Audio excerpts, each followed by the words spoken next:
Congress party जिंदाबाद, Congress party जिंदाबाद, अशोक गहलोत जिंदाबाद, अशोक गहलोत जिंदाबाद, वैभव गहलोत जिंदाबाद, रतनजी देवासी जिंदाबाद। धन्यवाद।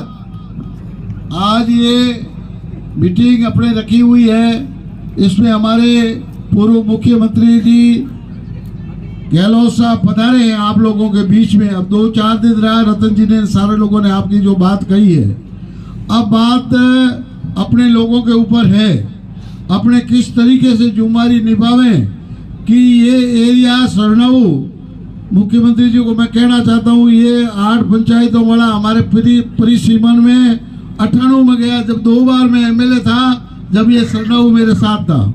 हम ये चाहते थे कि 98 से 2003 में जो अपनी नहर बनी थी वो अशोक गहलोत के हिसाब से बनी थी और ये पानी हमारे यहाँ तक आना था, मगर 3 में मेरे हारने के बाद वो पानी वापस उधर बाड़मेर में चला गया। तो ये सारी चीजें जो आप जानते हो, राजनीति के अंदर जो काम करने वाला आदमी होता है वो नहीं होने के कारण से हमें जो नुकसान होता है वो हमेशा अपने को भुगतना पड़ता है। तो ये बात हमको ध्यान रखनी है। आज हमारे बीच में जो वैभव जी गहलोत हमारे प्रत्याशी है, पढ़े लिखे आदमी है। अब सामने वाला, तो अभी मेरे को लालजी भाई पूछ रहे थे कि सामने वाला कैंडिडेट को पूछे तो नाम ही याद नहीं है, मेरे को पूछना पड़ा बहन जी से। तो ऐसे आदमी भी राजनीति के अंदर तो सारे लोग होते हैं, मगर एक समझदार आदमी हो, पढ़ा लिखा आदमी हो, खानदानी परिवार हो, अशोक जी गहलोत का बेटा हो, तो फिर उसमें कमी कहाँ रहती है ये बताओ आप।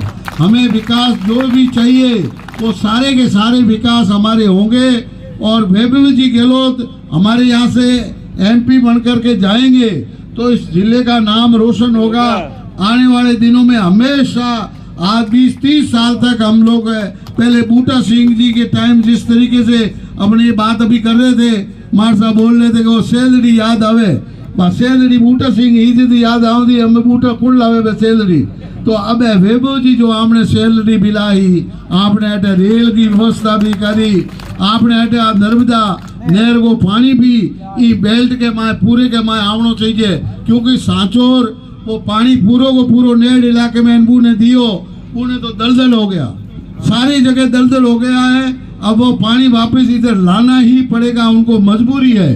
अब ये बाड़मेर में जो पानी गया है ना, उसका फायदा उनको थोड़ा बहुत हो रहा है, बाकी नहर इलाका पूरा का पूरा दलदल हो गया है। और ये पानी इधर डालने से ही हमारा भविष्य सुधरेगा और हमारा एमपी लोकसभा में जाएगा, तभी ये बड़े काम होते हैं। लोकसभा में अपना आदमी नहीं होता है।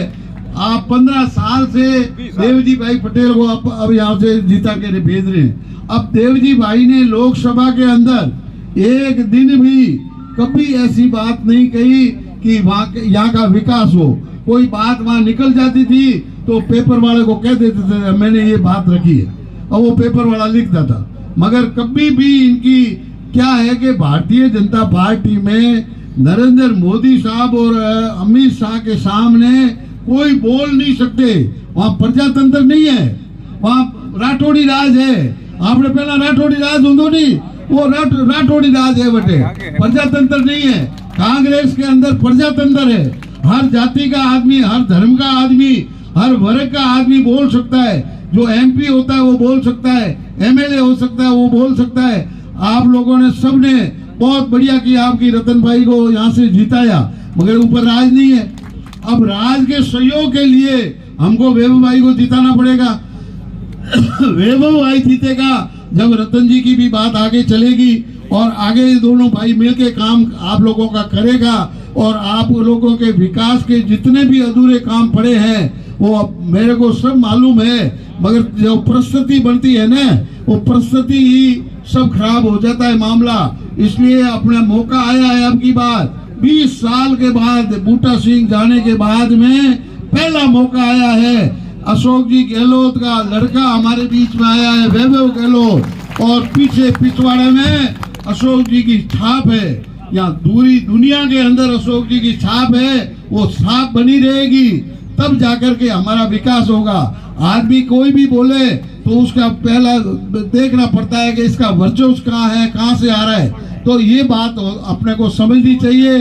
26 तारीख के सभी भाई रतन जी ने सबने जो बात कही है, सावों का दिन है, यहाँ आने में धूप भी है, सब कुछ है, मगर बूथ तो हर गांव और हर 1-1, 2-2 किलोमीटर में बूथ बने हुए हैं। हमारे अशोक जी की दी हुई कई राजीव गांधी योजना की स्कूलें भी हैं जो ढाणियों के अंदर भी वो बूथ बन गए हैं। तो ये सारा फायदा हम लोगों को है। हम को अपने गांव में वोट देने के लिए सुबह 7 बजे से लेके 10 बजे तक सारे के सारे वोट हमको डालना है, ताकि धूप के अंदर वो पीछे वाला आवे वो खड़े रहे, अपने लोगों को धूप में खड़ा नहीं रहना पड़े। यही अपने को ध्यान रखना है। और 26 तारीख को ज्यादा से ज्यादा मत दे करके अशोक जी गहलोत के बेटे वैभव गहलोत को हमारे को जीता करके हमें प्रण लेना है कि इनको हमको जीता करके दिल्ली के अंदर भेजना है। इन्हीं शब्दों के साथ पुनः आप सब लोगों का बहुत बहुत धन्यवाद। जय हिंद, धन्यवाद।